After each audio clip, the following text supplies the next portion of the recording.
akan mewarnai pot bunga yang saya bikin sendiri dari semen dan kain.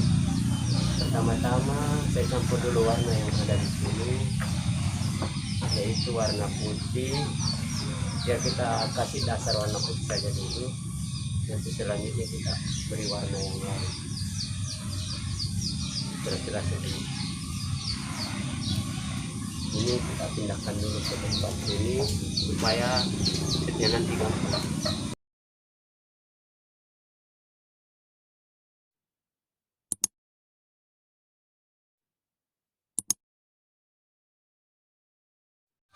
Jadi di sini kita pakai dasar warna putih saja dulu,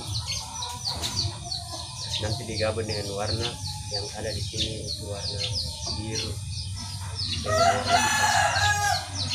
Jadi kita kasih warna dasar putih saja.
Setelah kita dasar warna putih, kita tunggu sampai kering dulu cat putihnya, baru kita nanti double dengan cat warna lain.